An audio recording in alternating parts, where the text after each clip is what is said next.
Welcome to the show From the Soapbox to the Stage. I'm your host, Bill Corbett. If you've ever dreamed of standing on a stage to inspire, educate, or motivate an audience, then stay tuned. I'll be interviewing top speakers and sharing tips on each episode for helping aspiring speakers, as well as those who have already stepped onto a stage, how to move from public speaker to professional speaker. Now, many people get opportunities to present to a group or speak at an event, but how many of those actually get invited back to do it again? Only those with the talent and professional business skills that event planners and organizers are looking for.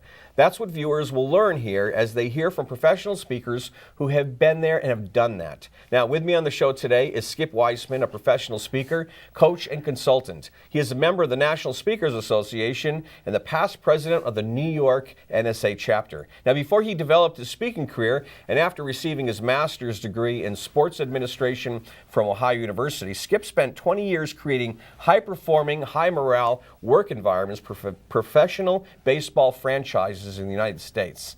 Welcome to the show. Thanks for having me. Baseball franchise groups, that's got to be a tough group to motivate. Tell us a little bit about that. Well, I was in the front office because I could never really play the game. I learned at a very early age I was not going to be the next first baseman of the New York Mets as I wanted to be. And so I had to figure out some way to stay close to the game. And so I ended up going to school for broadcast journalism and got my master's in sports administration and did an internship in the administrative part of professional sports. Now, was it your internship that led right into the job? Yes. Not directly with that internship with that team, but it led me to my next job through a referral from the person I was working for. So, yeah. Okay. And this was what, minor league? It's all minor league baseball. Minor league. All affiliated with the major league team, but minor leagues, yeah. Wow, so you did that for 20 years. All right, so now I want to know, how did you go from doing that? Because that seems like that'd be, and I bet you a lot of guys watching us going, man, that's a job I want, right? So how did that go from that into your speaking career? Well, it was a great career. You know, it's the only thing I ever wanted to do in my life was be around professional sports. And it was great when I was 25 years old to be tied to the calendar for the baseball season.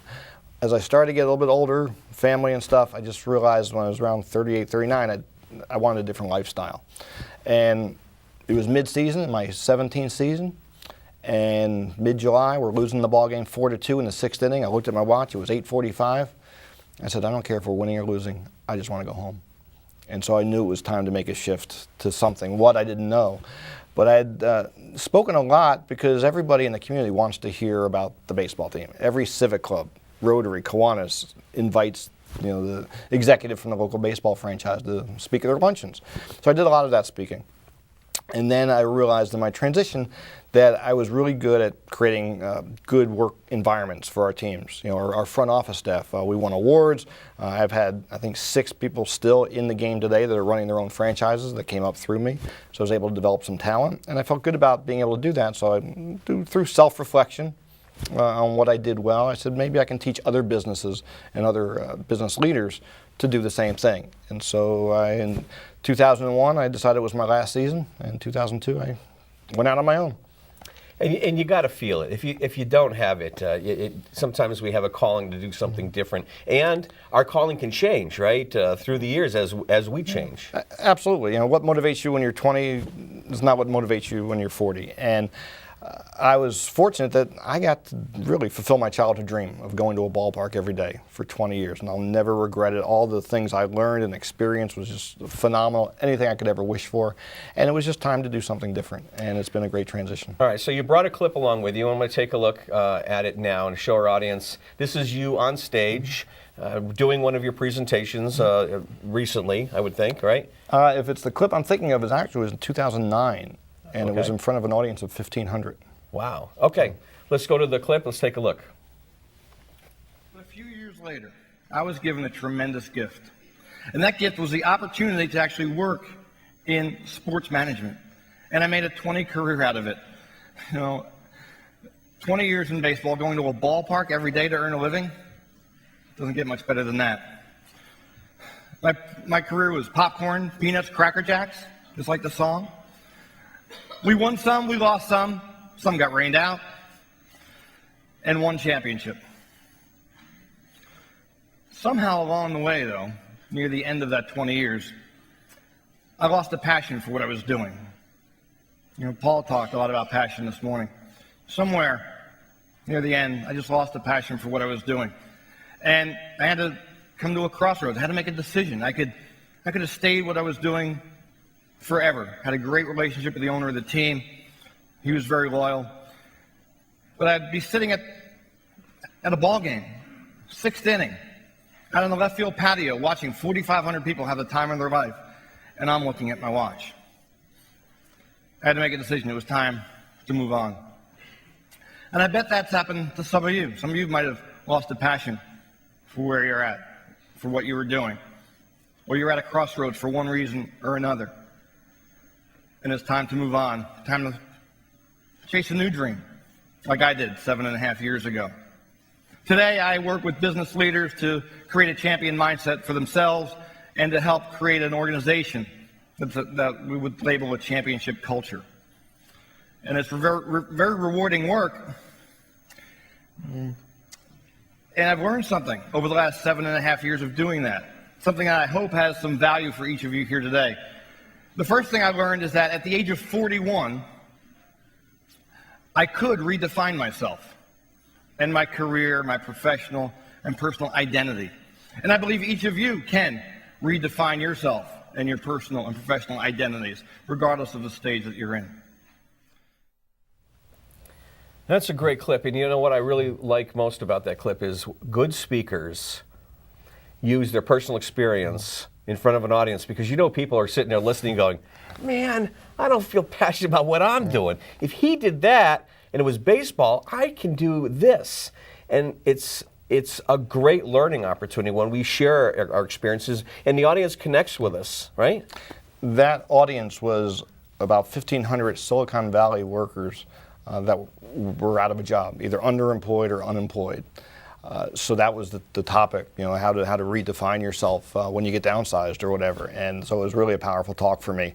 And the interesting story on that, on the way home, as I was transitioning from one plane to another at the Detroit airport, I checked my email and I had a Google alert for my name.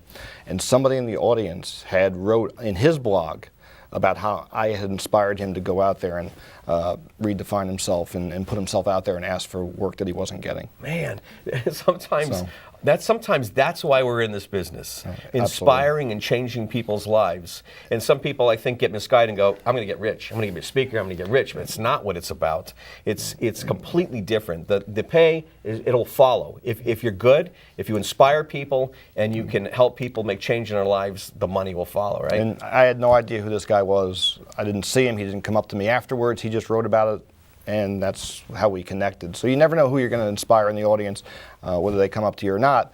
People are listening even when you don't think they are.